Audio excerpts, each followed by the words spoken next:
Assalamu alaikum wa rahmatullahi wa barakatuh, guys. I hope everyone's doing well. So yesterday was Valentine's Day, and since most of the questions I received are about marriage, we decided to answer your questions about marriage today. But before I start, I want to say 4 things. Shh. Number 1, I'm not married myself, so I cannot be giving marital advice. Wait, bro, I'm married. Can I be in this video? Come on, bro, being part of Zeyara's videos was my dream. Number 2, for the non-Muslims watching, in order for you to understand the content of this video, you have to know that in Islam, premarital relationships, dating, and so on are not allowed in Islam. This is why you might find some of your Muslim friends getting married in their early 20s. Yeah, like they're not weird or anything. Well, most of them are not weird or anything. It's just that in Islam, when 2 people are interested in each other, instead of dating, they get married. Number 3, I just want to let everyone know that this is a reminder to myself first and then to everyone else. Number 4, I asked you guys to send me your questions about marriage in Islam. Thank you so much for your questions. I read as many as I could. But what I realized is that marriage is such a vast topic, you know what I'm saying? So what we decided to do is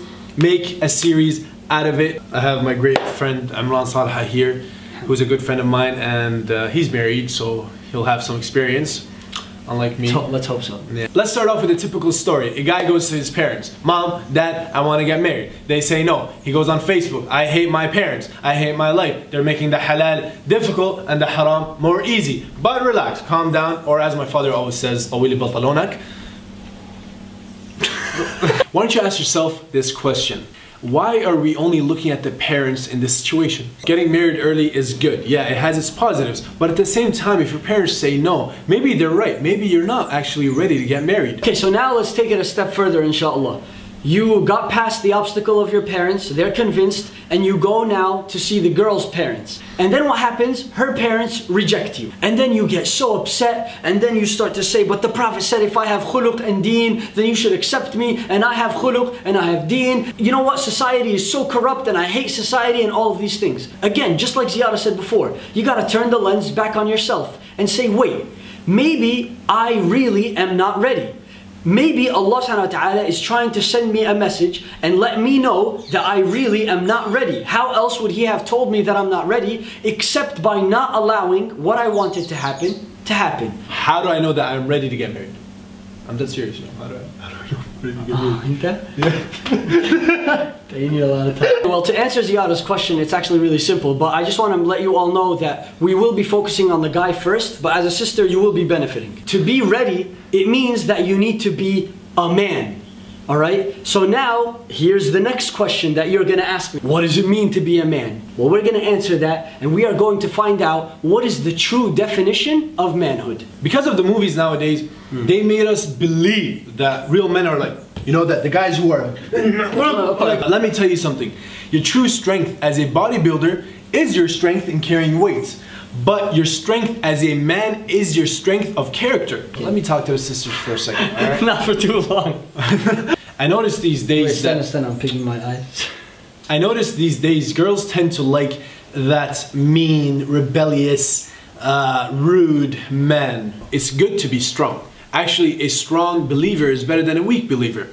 But, sister, you would rather have a man who is not strong, but at the same time knows how to speak in front of men, who has a sense of maturity and responsibility. I always get messages from guys who are insecure about their physical appearance, their looks, etc. I want you to remember one thing. Mature girls will look for maturity. They will look for your responsibility, your personality, how it is. Are you a good guy? Are you a bad guy? But girls who are just looking for muscles, they will only look for muscles. Guys, for example, Uthman bin Affan, a companion of the Prophet Muhammad, he wasn't known to be a strong man, even though he was a king of an empire. If he would say one word, it's gonna hit home. He doesn't just talk for nothing. So when they were about to assassinate him, and a man jumped through his window, an Egyptian man jumped through his window, and he grabbed Uthman bin Affan's beard. Uthman bin Affan didn't punch him. He didn't do anything. You know what he said? Look at the choice of words that they use. He said, "Da'ha fa inna abaka kana yukrimuha." Leave it. Your dad used to honor this beard. The man shook. he ran away and he jumped out of the window.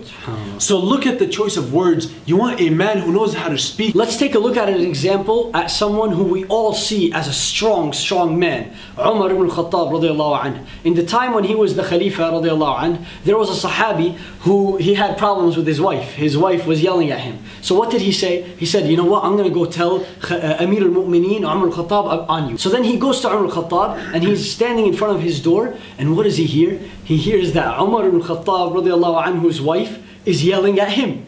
So then he just walked away. So when he was walking away, Umar al-Khattab from the window, he saw that a man came to his door and walked away. So he thought it was a spy. So he opened the door and he said, who are you? Tell me what you were doing here or else I will cut your head off. So then the guy said, honestly, my wife was yelling at me and I wanted to complain to you about her, but I realized that you have your own problems. So then Umar al-Khattab, the real man, he said to him, I have my own problems. Let me tell you something. She cleans for me and she cooks for me and she does not have any religious obligation to do so. So why shouldn't I be generous enough, to be manly enough to suppress my ego and hear a few words from her? Now sisters, please hold on for a second. I don't want you to go and make a party now and share this just because you heard this. Just listen to me. Okay, I'm not saying that you're going to go and yell at your husband and say, well, Umar al-Khattab let his wives yell at him. No, don't do that. That's not what we're saying here. What we're saying is to the brothers, is that when the mistake occurs, that your wife will maybe raise her voice against you. When that mistake happens, this is the test of your character. Because your true strength will show if you can suppress your ego, control yourself, and know how to handle the situation in the best way possible. We mentioned before that one of the best characteristics for our sisters in a man is a sense of responsibility, right? Yeah, we mentioned that before. If we have two people interested in each other, how do they know that the man is responsible enough to take on this relationship? You have to look at the guy's circumstances in life. Does he work? Does he struggle to get his money? When he does get his money, does he waste his money? Or does he know how to use his money and how to save it? Is he a student? We're not saying he has to be a 4.0 GPA, but we just want to know, whatever responsibilities that he has now,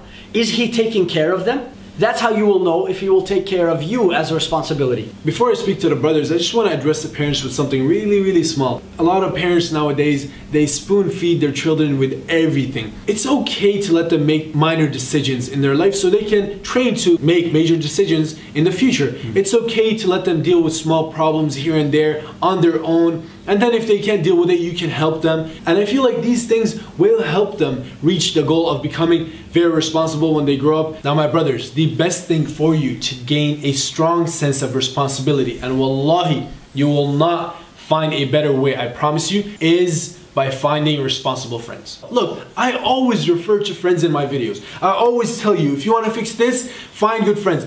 Guys, because friends are the main pillar, the main factor of how you will change. And now we're going to mention some things that we can focus on to strengthen our character. A real man knows what he has, he values it, and he is thankful to Allah subhanahu wa ta'ala for it. A real man isn't afraid to apologize, but at the same time, a real man is cautious before he makes a mistake where he will be forced to apologize. Real men will always keep their promises, but at the same time, real men will only promise things that they can keep. Real men don't raise their voices, but instead, they choose the best of words. Real men will never be judgmental of others, but at the same time, real men will never compromise their principles. And real men will always be better in private than they are in public. Jazakumullah khair for watching. Oh wait, sorry, did I take your line? Jazakumullah khair for watching. Our links are below, and we'll see you guys later. Assalamu alaikum. Assalamu alaikum.